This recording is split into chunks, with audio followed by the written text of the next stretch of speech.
begin, Sadhguru? It is said, God created man with due respect to the ladies. No creation will be complete without you. There's just a rib. There's just one rib. Yes. But the feeling is that the biggest achievement of man was that he invented God, a God for himself. Our biggest invention was that he created a God for himself. Now, you know, we were in Oaxaca, one of the tribal areas in Mexico, and our host took us to a remote area. There was a big shell of a church,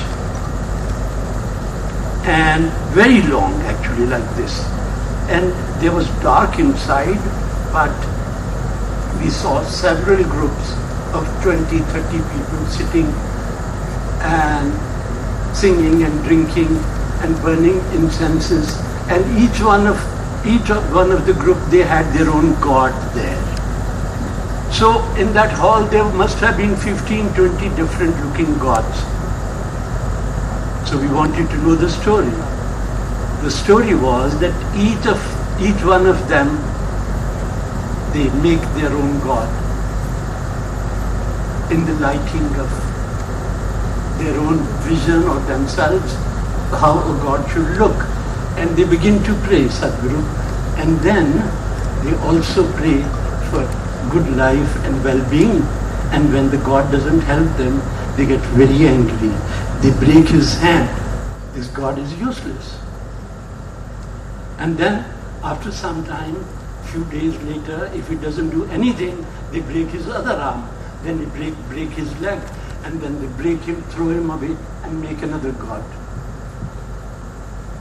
Now, which I thought was very creative. That culture is very much present in India, especially in Bastar. Yeah. They destroy the gods who have not performed well. Fire. So what is your vision of God? Is it a concept or a myth or a reality that keeps changing with the ages?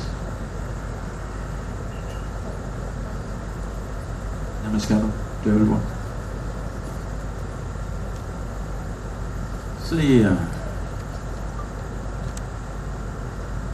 because human beings have no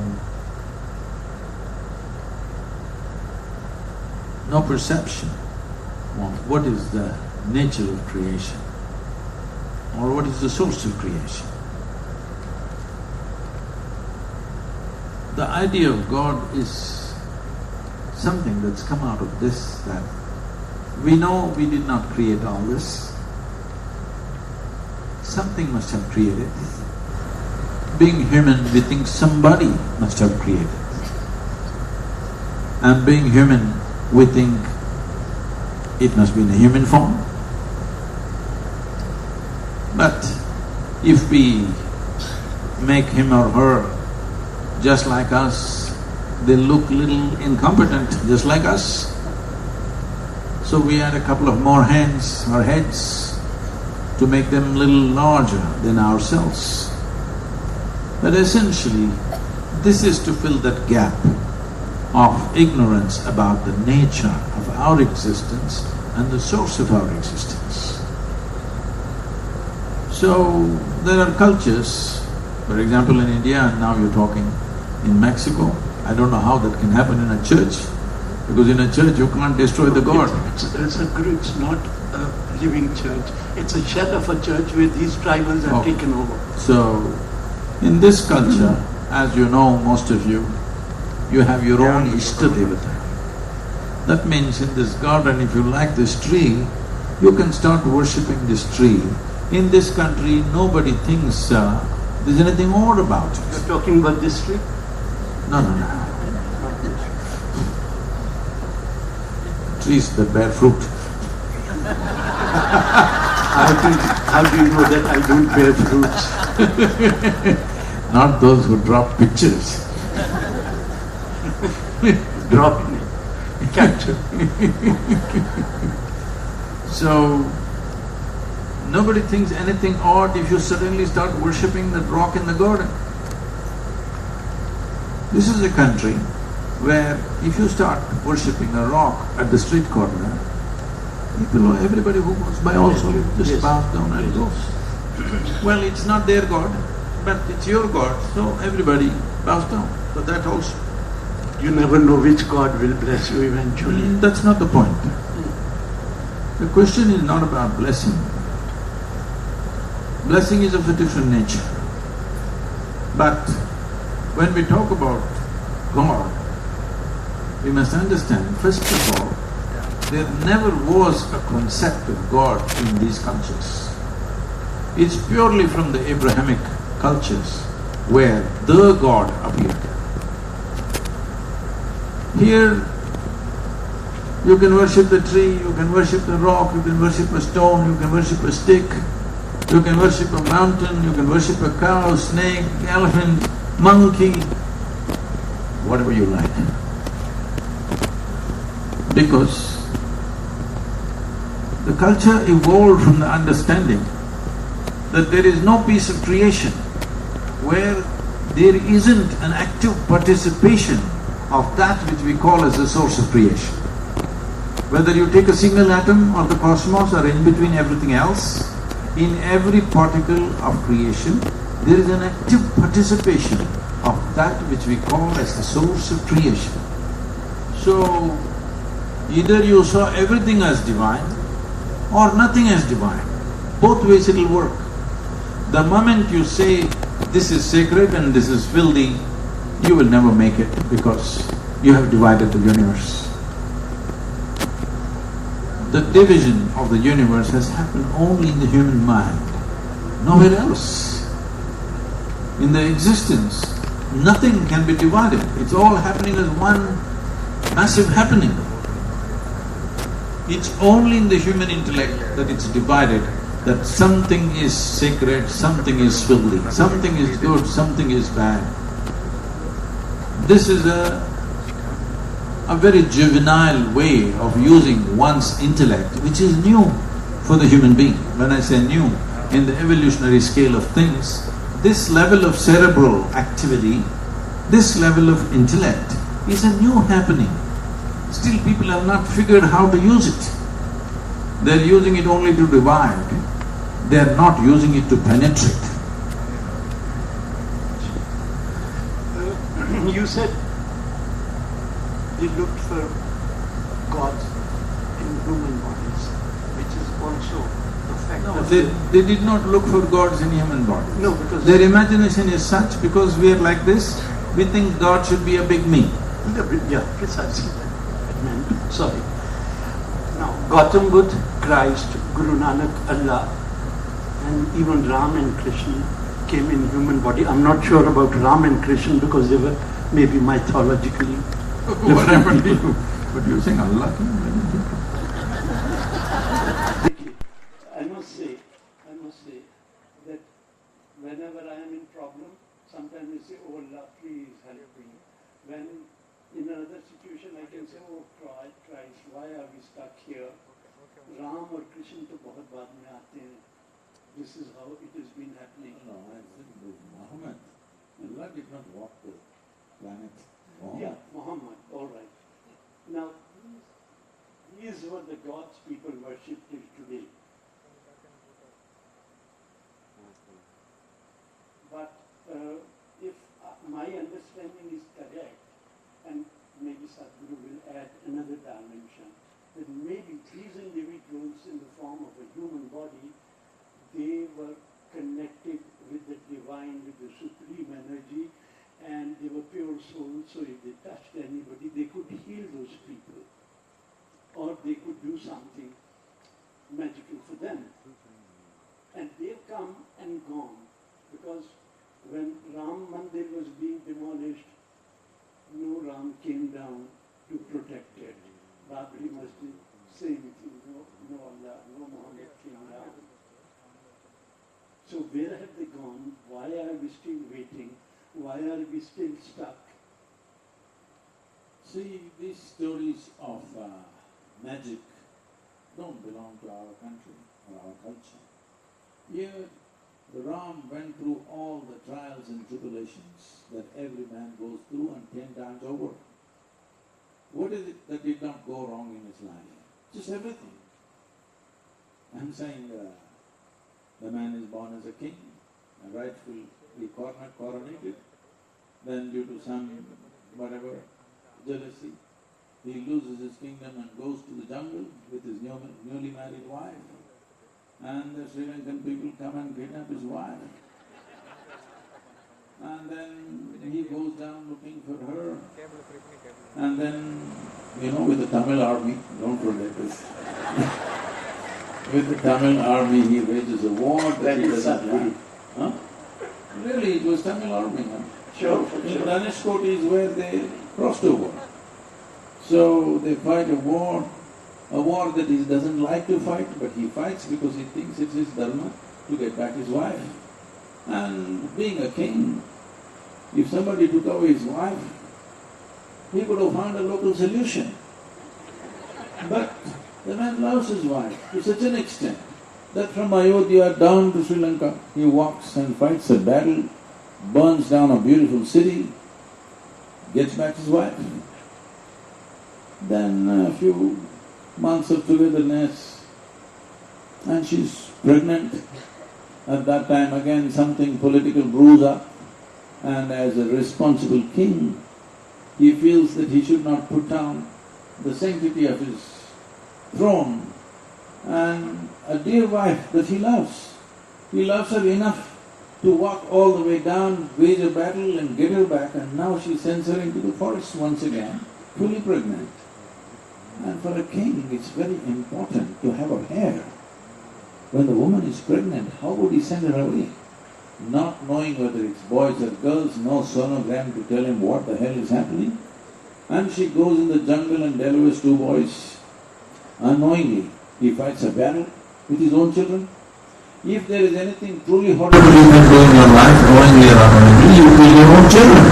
He almost did it. He's a serial disaster. Yes. You better be careful. No.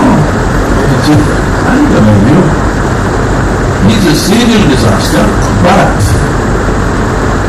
we do not worship him for his magic. We do not worship because he did miracles. We do not worship because he's a super success. We worship him because even though life did all these things to him, he did not become resentful. He did not lose his balance. He did not become angry and hateful. No matter what happened, he maintained his balance. And when he came back after the battle with Ravana and killed him, he said, we need to go to Himalayas to do penance.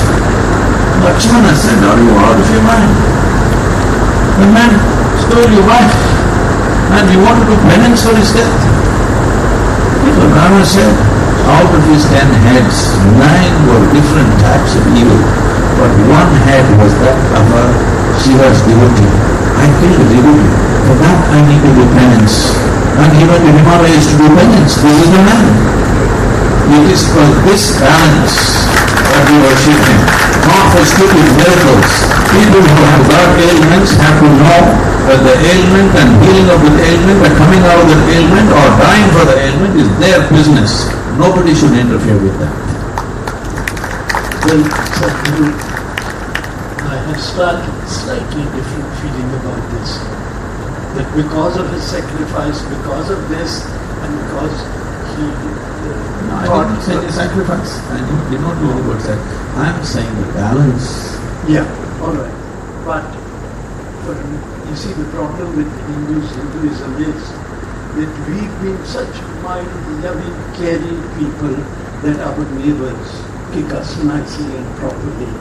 And throwing your wife away because somebody said something, I thought it was very cowardly. See, the thing is, you are an individual person. You can hold your wife whichever way you want. But when you have taken the responsibility of a nation, your responsibility for the people is bigger than the responsibility for your family. That's what is exhibited. And I wish the leaders of today The leaders of today in this country and in every country showed that responsibility, that your responsibility for the nation is way bigger than your responsibility for your family. Okay, then you see also I feel these days more people, many more people, in thousands, they go to temples, they go to mosques, they go to gurdwaras, to churches, to religious celebrations.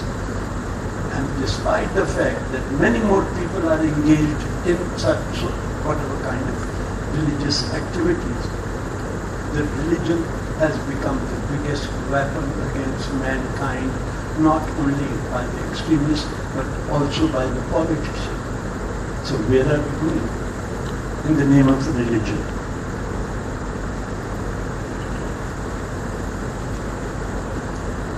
Well, it's not that people are doing politics in the name of religion. Religion is politics. Really? That's Yes. really nice. No, let me complete this. When religions are only thinking of how to add numbers to themselves, it's only about increasing the demographics that you can cover. Obviously it's politics, power politics. Otherwise, why would you be interested in the numbers all the time? Yes, beautiful. Yes.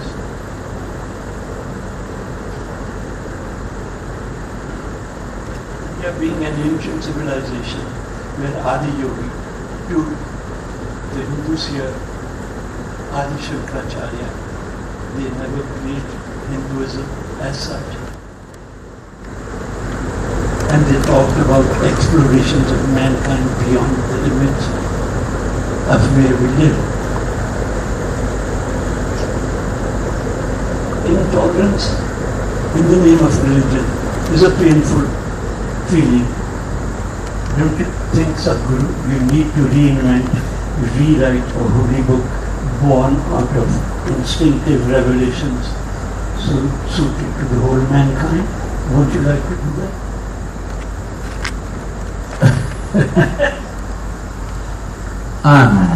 I'm not somebody who is preparing to write one more book.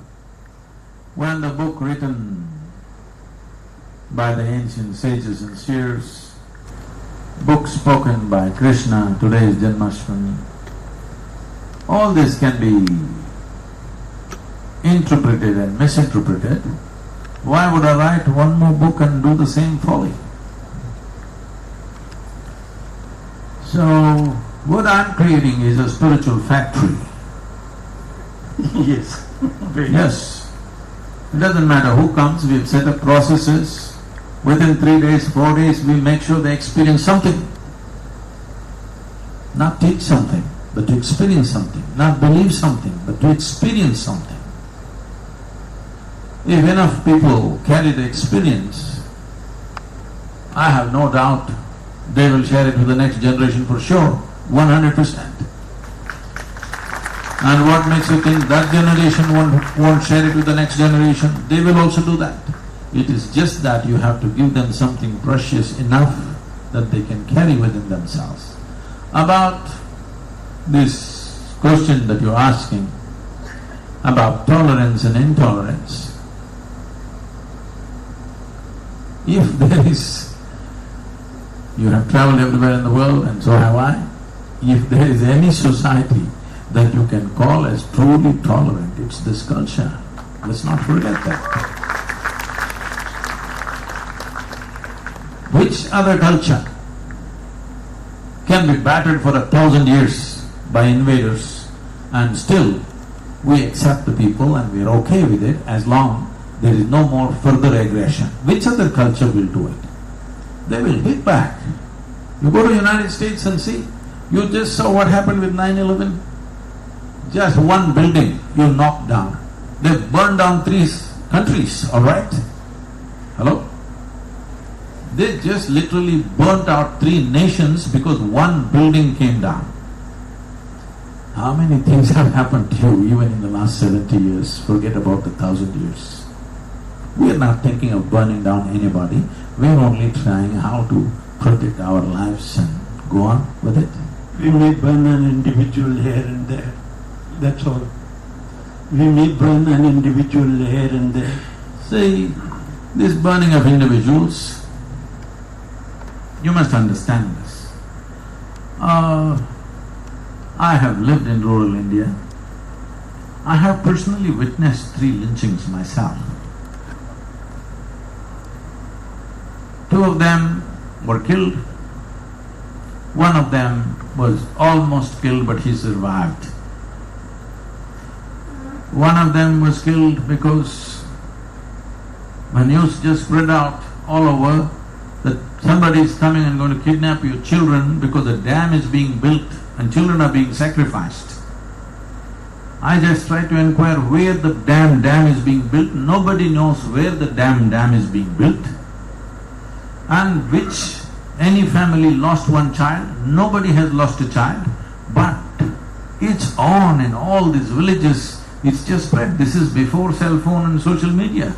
Just by word, people are going on bicycles and telling everybody, children are being stolen, be careful, be careful. In the night, vigilantes standing there with, having fires burning and standing there with sticks and waiting. And somebody came, unfortunately. Somebody who was looking city-like, not like village-like. He was little somewhere else he came from. Nobody inquired what is his religion, what is his caste, what is his creed. They beat him to death. And on the street they're beating him to death, and I just rode down and I just got up and I tried to stop this. They pushed me aside and said, this is not your business. And they killed him and buried him right there, just outside the village in front of everybody. And there was a huge joy, roar of joy that we killed the child lifter. And the sub-inspector of a police station which was just about 8 kilometers away was a friend of mine. He was my senior in the college. I went there and I told him, this happened. I can show you where it's buried. You need to do something. He said, don't you get into this. I said, why? He said, this is the way it's done. You just leave it. I said, you cannot leave it like this. But no. When I really looked at it, the problem is this. Suppose your child is stolen. Let's say you're living in a remote village. Your child is stolen. Where will you go and get them in this country? Do you know, every year about 17 to 18,000 children below 6 years of age go missing and they're never found? Hello? Do you know this? Between 12 and 18, nearly 35 to 40,000 girls disappear and they're never found again. Do you know this?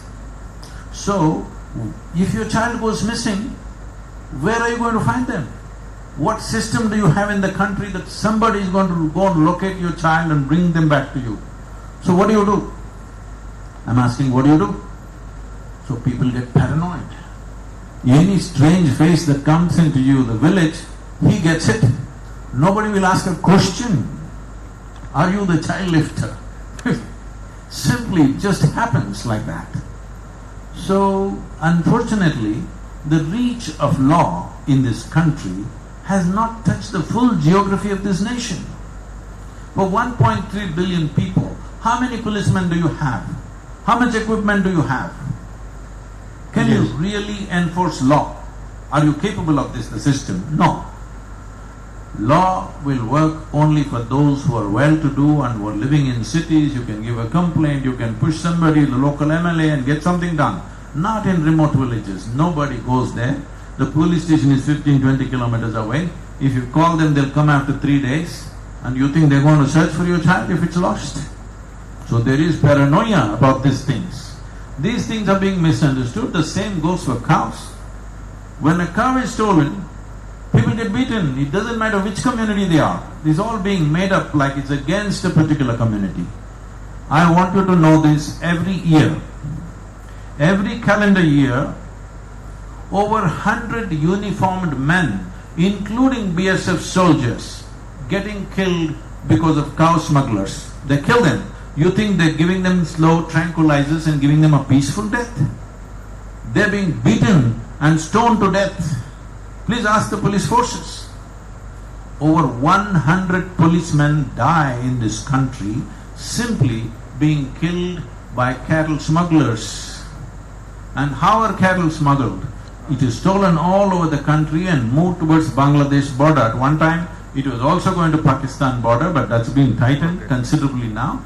Largely it is moving towards Bangladesh border. Millions of cows, 3.5 to 4 million cattle cross Bangladeshi border every year. Every cow is worth around 30 to 40,000 rupees, so it's big money, and they will kill anybody who comes in the way. Now when they catch them once in a way, these people also kill. I am not saying this is right. Law has to be enforced means first thing the borders have to be sealed, absolutely. This business has to stop. You must understand, people are thinking that they're killing because it's of Gomata. No. Cattle are property. It's their wealth. If you take away my cattle, I won't have livelihood. You need to understand this. This is all made out in the media as if they're killing because their cow is sacred. That's not the point. No, sir. Cow is money. That is a slogan they use. See, when we say Gaurakshak or protection of cow, you must understand cow is economics. Cow is the wealth. It's like stealing my land. It's the same thing stealing the cow. So this is all being motivated projections of things. Let's not get carried away by this. Unfortunately, in this country, still law is enforced by the mob, this way or that way. This has to stop. Law should be enforced by law enforcement agencies. But do we have the necessary agencies? Do we have the strength of agency to deliver law to every citizen in this country? No, not yet. Hope we get there soon. Yes, you are very right in this. So, Sadhguru, what is creative expression? Where does it come from? Is divinity part of creative explorations? See, people think, I know this is… I'm sorry if I say something wrong. Because I don't think anybody can create anything. Everything that can be created is already created. If we reflect what is being created, it's fantastic. In a photograph, in a painting, in a drawing, or in what we say, words, poetry, essentially we are only capturing a bit of creation. We are not creating anything at any point. Absolutely. So where is the divine now? I thought they're in your pictures. That was you in my pictures, Sadhguru. I know that the divinity that you have. Now lastly I must say one thing. God himself has been so unfair and uncaring if there is God.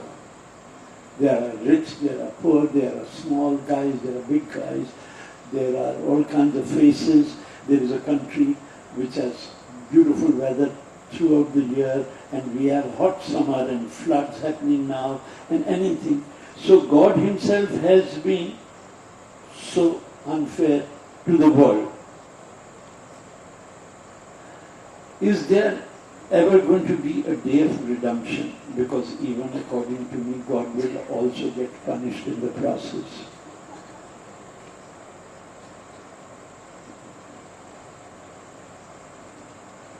See, these childish ideas that's been spreading in the world by certain people, that God will reward you, God will punish you, God will make you, take you to heaven, or God will throw you in hell. These are childish nonsense. Because… But Sadhguru, more than 80% of the world believes in these stories. What to do? Well, see, a majority can win an election. A majority has not become enlightened or become wise either, unfortunately. So, numbers matter only for political power. Numbers do not matter for wisdom. Numbers does not matter for clarity. Numbers does not matter for enlightenment. Numbers matter only for politics. So majority they have joined. As I said, it is not that people are playing politics with religion. Largely religion is politics, it's about numbers. Anybody who goes about desperately trying to add numbers to their religion is obviously political. There's no question about it. Desmond Tutu put this very well. He said, the missionaries came to Africa and they had a holy book in their hand. They gave it to us and asked us to close our eyes and pray. We did not know anything holy, we just knew land. We had land and we just knew land. But they had a holy book. They gave the holy book to us and asked us to pray. We closed our eyes and prayed. When we opened our eyes, we had the holy book, they had the land. The land. Very good. Yes. So lastly, on a personal note, can I was married once, I've been married again. At this point of time, 75, 76, as sometimes you refer to me as old man, which is not fair, but nevertheless you are Sadhguru, so it's okay. No, the very fact you're trying to cover it. No, not at all. No, you see, so coming back to my question, that I'm married for the second time and we've been together for over 30 years. And the other day I was telling my wife that I think, my mission on this planet is still incomplete. And I think I'm coming back. And she said very quickly, but I'm not coming back. Now, She's wise. but I'm talking about the spirit. Wisdom doesn't take you beyond these levels of dealing with each other, But the fact is that third time I couldn't be looking for another wife, This is my problem, so I want an answer. I don't think you'll have any problem.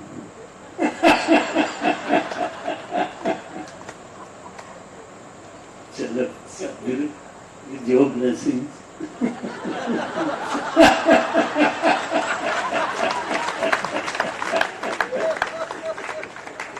Wonderful, thank you so much. I was just being a little naughty with you.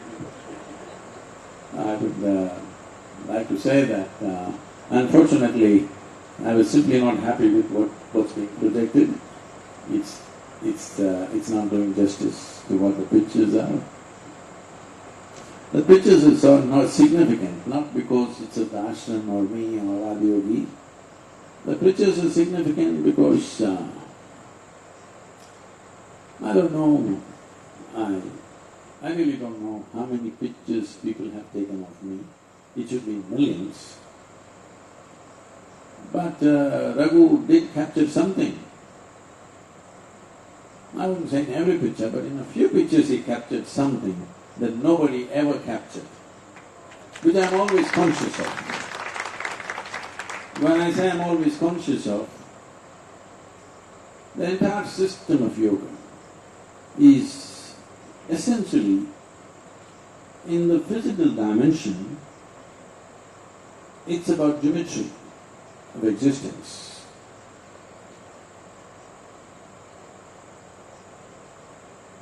One way of looking at the yogic process is, it's about making your personal geometry in such a way that it aligns and reflects the cosmic geometry. If geometrically two things become congruent, in many ways they become one. Wow. So the entire yogic system is about that. And you think that I'll manage to capture? Don't reward yourself so soon. You're taking too long, I'm restless soul. If I just look at a tree, right from my childhood it's like this for me. First thing that registers for me is the entire geometry of the tree. I don't see the colors, I don't see the shades, The first thing I see is the geometric way it's standing. So my draw for any form is because of its geometry, not necessarily because of its color and other aspects of, I would say, surface beauty. The real beauty of anything is in its geometry. Physical form, the beauty is in its geometry. So, and we can wait, right? So, when people picture you or when people see you, people would like to see you or capture you, or even if they've captured other things, the things that they reject are the most valuable pictures. Because they will look for a picture which is nice, proper, smiling, facing, a certain way. But there are other aspects which are not like consciously done, but this is the nature of a yogi, that he becomes geometrically conscious. When I say conscious, not self-conscious about how I stand and how I sit, it's not about that. It is just that you ingrain it into your system that your body naturally settles down in a certain way. In a way, if you want to understand this, you must see how animals sit, not the domestic animals, the wild animals, how they sit. Let's say a snake, how it settles down for different purposes, geometrically in a very economical way, minimum moment, maximum impact. Always they know how to arrange themselves. It's only human beings who go into all kinds of geometric disorder. Most creatures, particularly carnivorous animals, have an enormous sense of geometry, how they stand, how they crouch, how they do things. A yogi is like that. He sits, stands and breathes in a certain way so that, because even a slight off means you're losing out something. If you're geometrically reasonably perfect or nearly perfect, you will see you will function with least amount of friction. This is so with any machine. A machine is working very efficiently means what? It's geometrically well aligned. If it's geometrically disaligned, friction will happen. So similarly within a human being, how you sit, stand, breathe, move, this will determine how much energy you expend doing simple activity of life. Those who are geometrically discordant, they will run out of their energies very quickly. Those who are geometrically aligned, you will see their energies will last for a long time. So what I saw with the pictures when I first time saw it, what excited me about this is, otherwise I thought it's too embarrassing to have a picture book about myself. But I've been looking at these pictures again and again, which is not like me. I don't look at my own photographs, nor do I like to listen to my own talks. I've been looking at these particular pictures again and again simply because there are certain aspects of geometry that he caught which suggests or which translates into movement if you look at it. This will be the thing I would like all of you to take some time, even if you don't take the book home, to spend some time with the book and look at it. These are still pictures, but at least I would say at least 15% of the pictures, somewhere there is an effect of a video in a still picture. If you look at it for long enough, it moves. Because geometrically, you got me at a time when I was in a certain way. I'm always conscious within myself. Conscious, not like self-conscious, how to do this, how to do that. This is lifetimes of work to build it into your system so that you're always aligned with everything around you. Otherwise, you cannot do things. Today they predicted heavy rain in this part of the city, but see all of you sitting comfortably.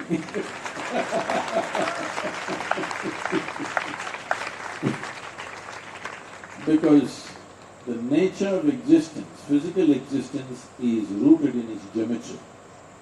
Geometry not as a subject, geometry as arrangement of physical forms.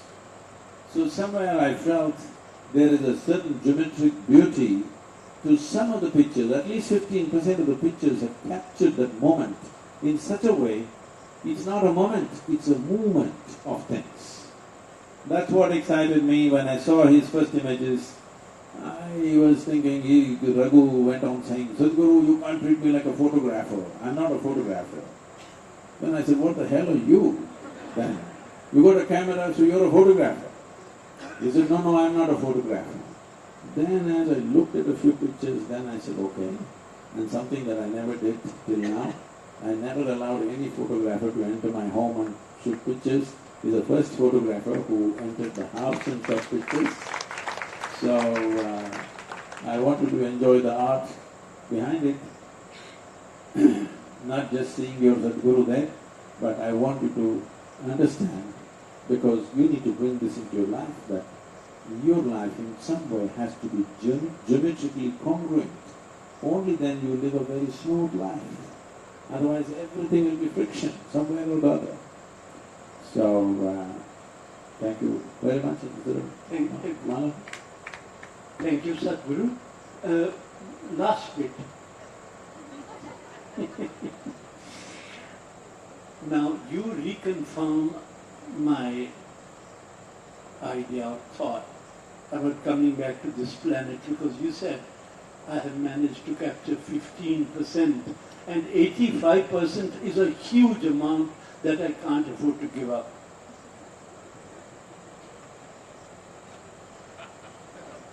You want to come back, that's what you're saying.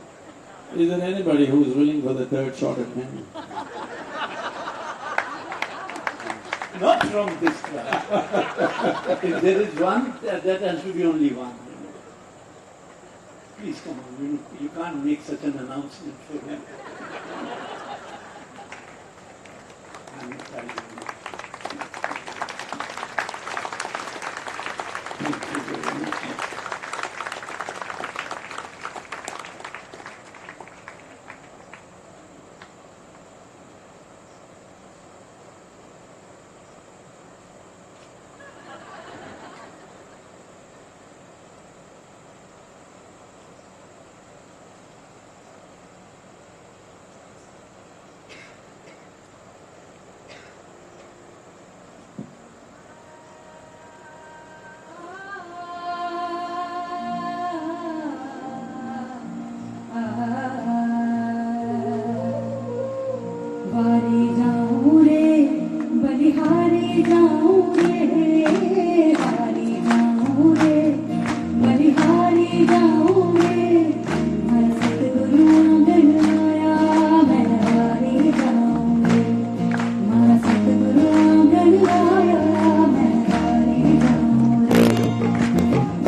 remain in your places as we request Sadhguru and Raghu to please move towards the Devi temple.